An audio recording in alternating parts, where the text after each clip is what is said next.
nós aqui mais uma vez para poder fazer mais um curso internacional de teologia, o curso fundamental de teologia. Bom, nós vamos estar dando sequência ao nosso curso. Nós paramos na parte que fala sobre os anjos, o estudo dos anjos. E agora nós vamos falar sobre os anjos maus, os principados.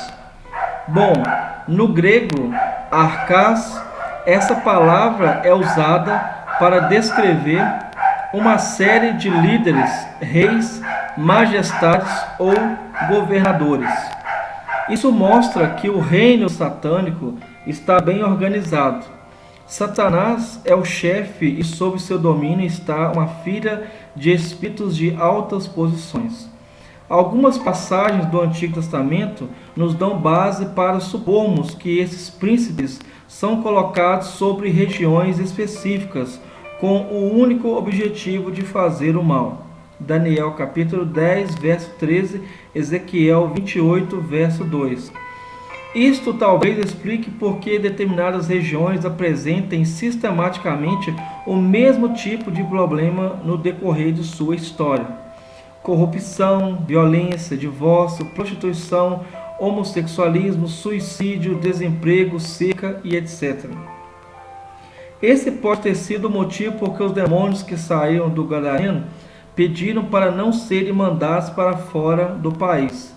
É o que nós vemos lá em Marcos capítulo 5, versos 9 e 10.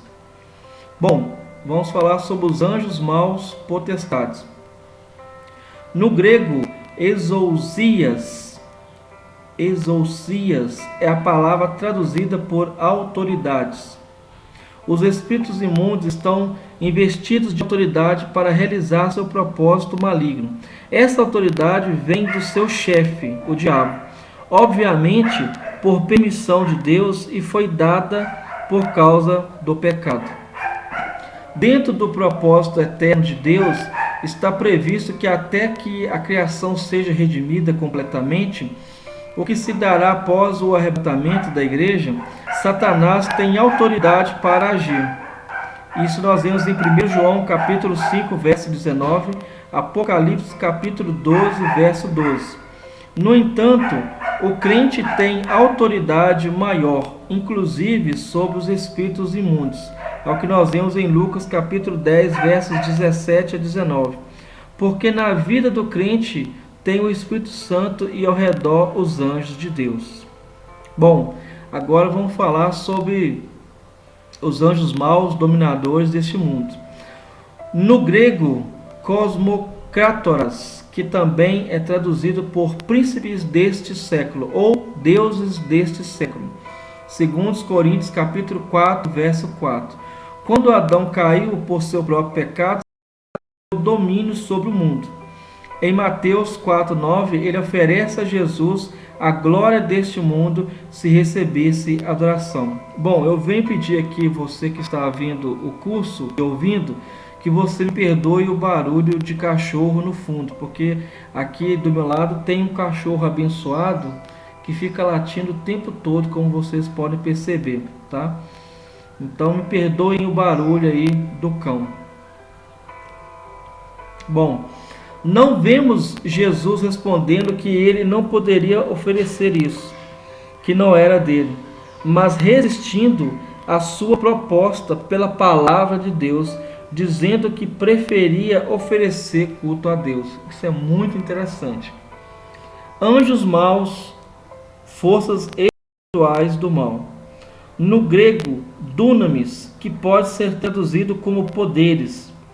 Esse texto mostra que os poderes das trevas estão unidos num só propósito: o mal. Jesus já havia alertado em João 10:10 que o ladrão vem somente para roubar, matar e destruir. Ainda que Satanás se disfarce em anjo de luz e atraia muitas pessoas, seu propósito é sempre maligno. Agora vamos falar sobre a queda dos anjos maus. O fato da sua queda. Os anjos foram criados em estado de perfeição. No capítulo 1 de Gênesis, lemos 7 vezes que o que Deus havia feito era bom. No último versículo deste capítulo, lemos: viu Deus tudo o quanto fizera, e eis que era muito bom. Isso certamente inclui a perfeição dos anjos em santidade quando originalmente criados.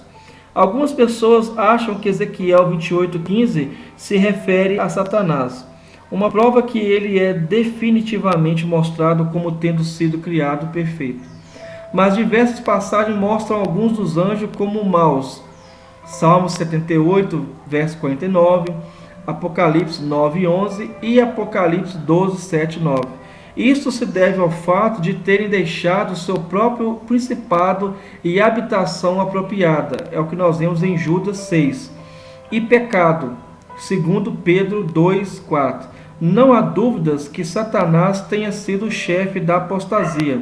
É o que nós encontramos em Isaías capítulo 14, verso 12. E Ezequiel 28, versos 15 a 17, parece lamentar a sua queda. A época de sua queda. Nas Escrituras não há referência de quando ocorreu a queda dos anjos, mas deixa claro que se deu antes da queda do homem, já que Satanás entrou no jardim na forma de serpente e induziu Eva a pecar. É o que nós vemos em Gênesis capítulo 3. A causa de sua queda. De acordo com as Escrituras, o universo e a criatura eram originalmente perfeitos. A criatura tinha originalmente a capacidade de pecar ou não. Ela foi colocada na posição de poder fazer qualquer uma das duas coisas sem ser obrigada a optar por uma delas. Em outras palavras, sua vontade era autônoma. Portanto, conclui-se que a queda dos anjos se deu devido à sua revolta deliberada e autodeterminada contra Deus. Grande prosperidade e beleza parecem ser apontadas como possíveis causas. Em Ezequiel capítulo 28, dos versos 11 a 19, o rei de Tiro parece simbolizar Satanás e disse que ele caiu devido a essas coisas. Ambição desmedida e o desejo de ser mais que Deus parecem ser outra causa. O rei da Babilônia é acusado de ter essa ambição. Ele também parece simbolizar a Satanás. Isaías capítulo 14, versos 13 e 14. Vamos lá. Em qualquer um dos casos, o egoísmo, isso aqui é muito importante, essa palavra. Em qualquer um dos casos, o egoísmo, descontentamento com aquilo que tinha e o desejo de ter tudo o que os outros tinham, inveja, foi a causa da queda de Satanás e de outros anjos que o seguiam. Então nós temos que tomar muito cuidado com a inveja, o descontentamento e o egoísmo. O nosso ego, o nosso eu, tem que ser controlado pela vontade do Espírito Santo, mediante o entendimento, mediante a leitura e observância da palavra revelada de Deus. O resultado de sua queda. Todos eles perderam a sua santidade original e se tornaram corruptos em natureza e conduta. Mateus capítulo 10, verso 1, Efésios capítulo 6, versos 11 e 12. Alguns deles foram lançados no inferno e estão acorrentados até o dia do julgamento. É o que nós vemos em 2 Pedro capítulo 2, verso 4. Alguns deles permanecem em liberdade e trabalham em definida oposição à obra dos anjos bons. Apocalipse 12, versos 7 a 9.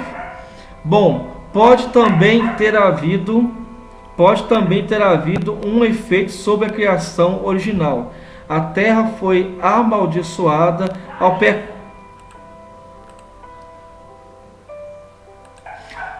Bom, continuando. Alguns deles permanecem em liberdade e trabalham em definida oposição à obra dos anjos bons. É o que nós vemos em Apocalipse 12, versos 7 e 9. Pode também ter havido um efeito sobre a criação original. a terra foi amaldiçoada ao pecado de Adão. É o que nós vemos em Gênesis capítulo 3, dos versos 17 a 19.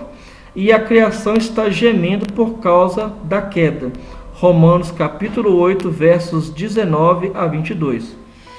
Não é improvável, portanto, que o pecado dos anjos tenha tido algo a ver com a ruína da criação original no capítulo 1 de Gênesis. Eles serão, no futuro, atirados para a terra. Apocalipse capítulo 12, versos 8 e 9. E após seu julgamento, em 1 Coríntios 6, 3, no lago de fogo e enxofre. Mateus 25, 41 e 2 Pedro 2, 4 e Judas 6 falam sobre o julgamento dos anjos que serão lançados no lago de fogo e enxofre. Bom, vamos falar agora sobre os demônios. Então, é um assunto um pouco forte. O termo demônio é uma palavra que não é bom nem você falar ela, tá? Mas nós temos que tratar disso. E nós temos que entender o seguinte: Deus é maior do que qualquer demônio. Deus é maior que Satanás, não é o contrário. Vamos lá. Nos evangelhos aparecem os espíritos maus desprovidos de corpos, que entram nas pessoas, das quais se diz que têm demônios. Os efeitos desta possessão se evidenciam por loucura, epilepsia e outras enfermidades, associadas principalmente com o sistema mental e nervoso. É o que nós vemos em Mateus capítulo 9, 33, Mateus capítulo 12, 22 e no livro de Marcos capítulo 5, verso 4 e 5. O indivíduo, sob a influência de um demônio, não é senhor de si mesmo. O espírito fala através de seus lábios ou emudece a sua vontade, leva-o aonde quer e geralmente o usa como instrumento, revestindo-o às vezes de uma força sobrenatural. Quando examinam as Escrituras, algumas pessoas ficam em dúvida se os demônios devem ser classificados juntamente com os anjos ou não. Mas não há dúvida de que na Bíblia há ensino positivo concernente a cada um dos dois grupos. Ainda que alguns falem em diabos no plural, como nós vemos aqui, entre aspas, como se houvesse muitos de sua espécie, tal expressão é incorreta. Há muitos, entre aspas, demônios, mas existe um único diabo. Diabo é a transliteração do vocábulo grego diabolos, nome que significa acusador e é aplicado nas Escrituras exclusivamente a Satanás. Demônio é a transliteração de daimon ou daimônio, o Lúcifer. A natureza dos demônios. Vamos lá. São seres inteligentes. Nós vemos isso em Mateus capítulo 8, versos 29 e 31. Em 1 Timóteo capítulo 4, versos 1 ao 3. Em 1 João capítulo 4, 1. E Tiago 2, 19. Possuem características de ações pessoais, o que demonstra que possuem personalidade. É o que nós vemos em Marcos 1, 24. Marcos capítulo 5, versos 6 e 7, Marcos 8, 16 e Lucas 8, 18 a 31. São seres espirituais, é o que nós vemos em Lucas 9, 38, 39 e 42. E em Hebreus também, capítulo 1, versos 13 e 14. São reputados como idênticos aos espíritos imundos no Novo Testamento. São seres numerosos, é o que nós vemos em Marcos capítulo 5, verso 9, de tal modo que tornam Satanás praticamente umbilical por meio desses seus representantes. Então, nós vemos que eles são tão numerosos que Satanás praticamente ele é representado, esses demônios, eles representam a Satanás como como seu mestre. Então, esses vários demônios que aparecem, eles representam Satanás, porque Satanás, ele não é Deus, ele não pode estar em todos os lugares. Portanto, os demônios, eles agem como seus representantes. Assim nós vemos também os anjos, que não podem estar em todo lugar e são representantes de Deus. Então, isso é muito importante. São seres vis e perversos, baixos em condutas. É o que nós vemos lá em 1 Timóteo capítulo 4, verso 1, Mateus capítulo 4, verso 3. São servis e obsequiosos. Mateus capítulo 12, versos 24 a 27. São seres de baixa ordem moral, degenerados em sua condição, ignóbeis em suas ações e sujeitos a Satanás. Olha só que coisa interessante, né? As atividades dos demônios.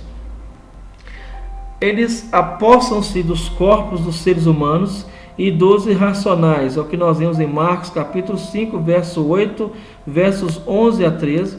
Afligem aos homens mental e fisicamente, é o que nós vemos em Mateus capítulo 12, verso 22. E vemos também em Marcos capítulo 5, versos 4 e 5. Produzem impureza moral, é o que nós vemos lá em Marcos capítulo 5, versos 2 e em Efésios capítulo 2 e verso 2. Vamos agora falar sobre Satanás. Vamos lá. Origem de Satanás. Alguns leigos afirmam que Satanás não existe, mas observando-se o mal que existe no mundo, é lógico que se pergunte quem continua a fazer a obra de Satanás durante a sua ausência, se é que ele não existe. Quem afirma que não existe é porque está cheio e possesso dele. Bom, essa expressão aqui é uma expressão muito forte. Eu quero que você entenda o seguinte: quem afirma que Satanás não existe é porque está cego, está cegado pelo Deus desse século, que é o próprio Satanás. E uma das funções do demônio, de Satanás, é realmente cegar as pessoas, para que elas possam realmente achar que o mal, que o inferno, que não existe punição divina, que não existe uma justa punição, que não existe uma justa aprovação de Deus, que Deus ele também vai recompensar justamente cada um segundo as suas obras. Essa é a função de Satanás e de seus demônios. Satanás aparece nas Escrituras como o reconhecido chefe dos anjos decaídos. Ele era originalmente um dos poderosos príncipes do mundo angélico e veio a ser o líder dos que se revoltaram contra Deus e caíram. De acordo com as Escrituras, Satanás era originalmente Lúcifer, o que leva à luz, o mais glorioso dos anjos. Mas ele orgulhosamente aspirou a ser como o Altíssimo e caiu na condenação. É o que nós vemos em Ezequiel capítulo 28, versos 12 e 19. E nós vemos também lá em Isaías capítulo 14, versos 12 até o verso 15. O nome Satanás revela-o como o adversário, não do homem em primeiro lugar, mas de Deus. Ele investe contra Adão como a coroa da produção de Deus, forja a destruição, razão pela qual é chamado Apolion, destruidor, que é o significado de Apolion. Apocalipse 9:11 e ataca Jesus, quando este empreende a obra de restauração. Depois da entrada do pecado no mundo, ele se tornou Diabolos, acusador, acusando continuamente o povo de Deus. É o que nós vemos lá em Apocalipse capítulo 12, verso 10. Ele é apresentado nas Escrituras como o originador do pecado. Então, em Gênesis capítulo 3, versos 1 e 4, nós vemos isso em 2 Coríntios capítulo 11, verso 3, e também em 1 João capítulo 3, verso 8. e aparece como reconhecido chefe dos que caíram. Nós vemos isso lá em Mateus capítulo 25, verso 41. Ele continua sendo o líder das hostes angélicas, que arrastou consigo em sua queda e as emprega numa desesperada resistência a Cristo, ao seu reino. É também chamado príncipe deste mundo. Nós vemos lá em João capítulo 12, verso 31. E até mesmo Deus deste século, entre aspas, lá em 2 Coríntios capítulo 4, verso 4. Não significa que ele detém o controle do mundo, pois Deus é quem o detém. Isso aqui é muito importante. Quando a Bíblia fala que Satanás ele é o Deus desse século, não quer dizer que ele tem domínio sobre o mundo. Apenas simboliza que ele é um ser caído que é muitas vezes adorado e invocado em lugar do próprio Deus Criador. Ele é adorado como se fosse um Deus. Então, mas o sentido é que Satanás tem sob controle este mundo mau, o mundo naquilo em que está separado de Deus. É o que nós vemos lá em Efésios capítulo 2, verso 2. Ele é mais que humano, mas não é divino. Tem poder, mas não é onipotente. Exerce influência em grande escala, mas restrita. É o que nós vemos em Mateus capítulo 12, verso 29. E também vemos Apocalipse capítulo 20, verso 2. E está destinado a ser lançado no abismo. É o que está lá em Apocalipse capítulo 20, verso 10. Bom, vamos ver agora um pouco sobre o caráter de Satanás. Vamos lá ver um pouco sobre o caráter de Satanás. Ele é presunçoso. Mateus capítulo 4, versos 4 e 5. Ele é orgulhoso. Um dos piores pecados que existe é o pecado do orgulho. 1 Timóteo capítulo 3, 6, Ezequiel capítulo 28, 17. Ele se considera como poderoso. Efésios capítulo 2, verso 2. Ele é maligno. Jó capítulo 2, verso 4. Ele é astuto. Gênesis capítulo 3, verso 1. E 2 Coríntios capítulo 11, verso 3. Ele é enganador. É o que nós vemos em Efésios capítulo 6, verso 11. E ele é feroz e cruel. É o que nós vemos em 1 Pedro capítulo 5, verso 8. Agora nós estamos caminhando para as atividades dos anjos maus.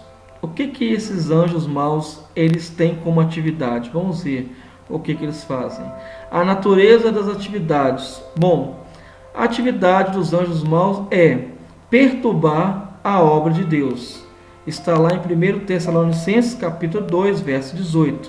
Opor-se ao Evangelho. Mateus capítulo 13, verso 19. E 2 Coríntios capítulo 4, verso 4. Dominar, cegar, enganar e lançar os ímpios. É o que nós vemos em Lucas 22, 3, 2 Coríntios 4, 4, Apocalipse 20, versos 7 e 8 e 1 Timóteo capítulo 3, verso 7. Afligir e tentar os santos de Deus.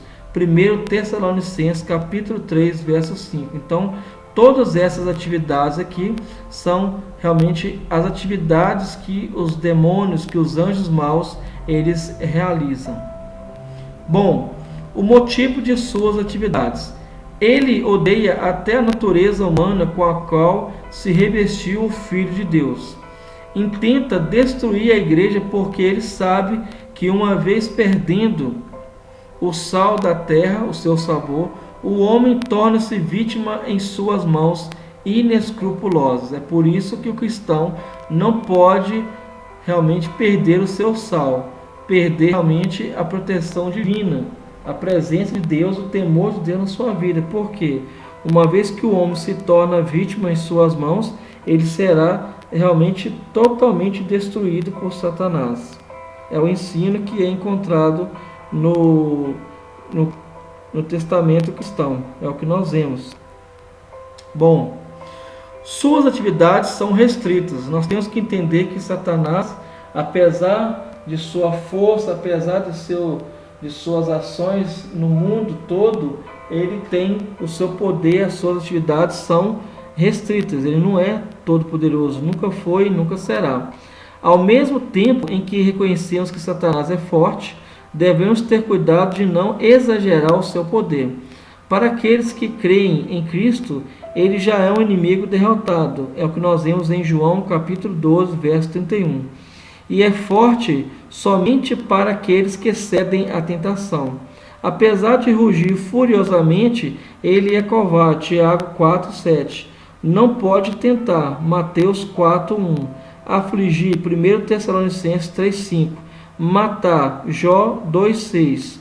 Nem tocar no crente sem a permissão de Deus. Bom, sua atuação não limita suas operações aos ímpios e depravados. Muitas vezes age nos círculos mais elevados como um anjo de luz. É o que nós vemos em 2 Coríntios capítulo 11, verso 14. Deveras até assiste às reuniões religiosas, o que é indicado pela sua presença no ajuntamento dos anjos, no livro de Jó, capítulo 1, verso 6, e pelo uso dos termos doutrina de demônios, que se encontra lá em 1 Timóteo, capítulo 4, 1, e a sinagoga de Satanás, lá em Apocalipse, capítulo 2, verso 9. Frequentemente, seus agentes se fazem passar como ministros de justiça. É o que nós vemos em 2 Coríntios, capítulo 11, 15. E aqui eu dou uma pausa para que você que está vendo esse curso possa entender que nós temos que tomar muito cuidado com os espíritos que se manifestam na igreja. Nós temos a igreja de Cristo, ela tem que orar pelos dons espirituais, principalmente o dom de discernimento de espírito. Muitas vezes o dom de orar em um idioma, o dom de falar em uma língua angelical é muito buscado. O batismo com línguas, o falar em línguas é muito enfatizado, sendo que, como nós vimos aqui nesse trecho, nessa perícope aqui, muitos demônios eles estão assistindo os cultos e até mesmo estão se apresentando como anjos de luz, sendo que na realidade não está tendo o que? O discernimento de espíritos nas igrejas. E isso é muito, mas muito sério mesmo. E a pergunta vem, mas por que Deus permite isso? É porque Deus, ele sabe que o povo dele precisa crescer em conhecimento. Então Deus permite que a igreja possa ser enganada por algum tempo, para que a igreja possa ser despertada e para que essa possa saber que ela tem que estar buscando da presença de Deus, buscando realmente os dons espirituais para não cair realmente em ciladas de Satanás e seus demônios. Bom, nós vamos agora terminar essa parte falando sobre o serviço dos anjos bons. Serviço comum é definido como serviço comum dos anjos, seus louvores a Deus dia e noite. É o que nós vemos em Isaías capítulo 6, 3. Dão assistência aos herdeiros da salvação, Hebreus 1,14. Protegem os crentes, Salmo 34, 7. Protegem os pequeninos, Mateus capítulo 18, verso 10. Estão presentes na igreja, 2 Coríntios 11, 10. E encaminham os crentes ao céu, é o que nós vemos lá em Lucas 16, 22. Esse é o serviço comum dos anjos. Agora, nós vamos finalizar com o serviço especial dos anjos. Que serviço é esse? A queda do homem tornou necessária a atuação extraordinária dos anjos. Muitas vezes, eles são intermediários das revelações especiais de Deus a seu povo e executam o juízo sobre seus inimigos. Então, é certo que os anjos estão a serviço do ser humano, Hebreus capítulo 1, verso 14, mas não se deve usar os textos de Mateus 18, 10 e Atos 12, 15 para tentar argumentar sobre a existência de anjos da guarda específicos para cada um. Também não pode ao homem dar ordens diretamente aos anjos, pois é o Senhor quem dá ordens aos seus anjos a nosso respeito.